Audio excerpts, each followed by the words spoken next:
starting at the beginning, you're from Tennessee, right? Yep. So tell us a little bit about your upbringing and maybe what might have predisposed you to appreciating Bitcoin. Growing up in Tennessee, I guess we just had traditional values. And my mom had always sort of indoctrinated me into the value of education. So if there was ever a problem, you just needed to read about it, ask why, just dive into it and figure it out. So I started getting into economics in high school. I was reading The Economist magazine a lot. Really? And, that young? well, this is like late high school, so Okay. 16, 17. I actually continued reading it throughout my early 20s. Yeah, I went on to work. Basically, I was a career CFO and then ended up discovering Bitcoin, but then rediscovering it as like the answer to central banking. And that was my big light bulb moment. And that's when I started going all into the space. I was running a fund for a while, but then the educational stuff I was doing was getting popular. So then I jumped on this podcast bandwagon about a year and a half ago, and very fortunate to have Sailor as my first guest. And the rest is history. So what I do now is just try to educate people on Bitcoin, property, money, government, and all the history related to all those things. Yeah, well, your show is called What is Money? Yeah. And when you went down sort of the fiat business world, did you think, like, I want to be rich? Like, what was your concept of money back then? Yeah, when I was in the hedge fund business, I had this vision for myself of just being like a privately wealthy guy that lived a nondescript lifestyle, something like that. But now it's like whatever serves the purpose of broadening Bitcoin awareness, like I'm all for it. Just whatever. You want me to be on a camera or do some more writing or talking, like I'm happy to do it. So who was it that first introduced you to Bitcoin, or how did you hear about it? And what was maybe the aha moment? It wasn't until, kind of interestingly, studying Ethereum in late 16, early 17, got to the concept of smart contracts, but then read Nick Szabo's work on smart contracts written in like 1997. That was my big light bulb moment. Because Szabo describes a smart contract as a vending machine, so it's automating commercial relationships between people. And then when you realize the whole finance industry is like a giant smart contract, but facilitated by human beings instead of software, that's when I thought this space was going to be gigantic.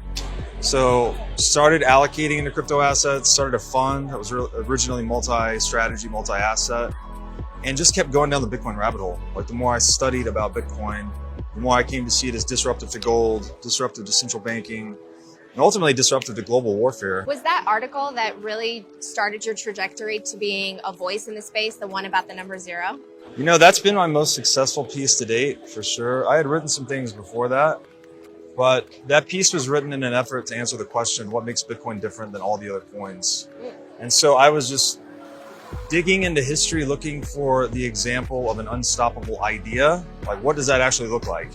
And so when you study the history of zero, I think it's a pretty compelling analogy. It's a numeric system that's more economically efficient. So it outcompeted all the other numeric systems in the world. And Bitcoin's sort of the same. It's just an idea, ultimately. And because it gives you so much more efficiency in terms of preserving your property, preserving wealth across time, moving it across space, it just does all these things way better, and it's just an idea. So I think, I compared the two basically. Zero took over the world. We think Bitcoin takes over the world. How has maybe your dream changed or not changed from wanting to be this independently wealthy guy, doing your thing is that still what you want to be? Now I want to write a book and help contribute to the Bitcoin movement as much as possible. Obviously making money while doing it, but my aim has shifted more towards the passion and philosophy and away from the fiat gains, I guess you might say. But one thing I want to touch on back when, before the blockchain, you mentioned traditional values and how you grew up with traditional values with your family. How do you see maybe fiat, disrupting that? And how do you plan through your work to change that with Bitcoin? I think a lot of people feel something's wrong in the world. And I think in my opinion, a lot of that's rooted in statism. Fiat overgrowth of statism is an attack on traditional values in many ways. All the way to the bottom of Western civilization, like the state's an attack on life, liberty, property. It's supposed to be preserving these things, but it's attacking them in the modern day. So I hope that Bitcoin and the return to traditional values that it sort of incites helps counteract all of that. And I don't know, just going to try to live it, breathe it, be it. Hopefully it helps. So how would you, I guess, to wrap this up, define Robert Breedlove before Bitcoin and after Bitcoin? Oh, gosh. I guess if I could be super derogatory, I don't know if I can curse on this show. I was what some people might call like a fiat fuckboy before Bitcoin. Just, I don't know, I was chasing the dollar, basically, you know, drinking and carrying on. And then Bitcoin has shifted my focus towards trying to, what did Steve Jobs say? Nudge the universe in the right direction. So hopefully I'm more selfless. Hopefully I'm more grounded. Hopefully I'm more humble. Definitely more humble. Bitcoin will humble you. If it hasn't yet, it will in one way or another. And just hopefully becoming a better version of myself and encouraging others to do the same.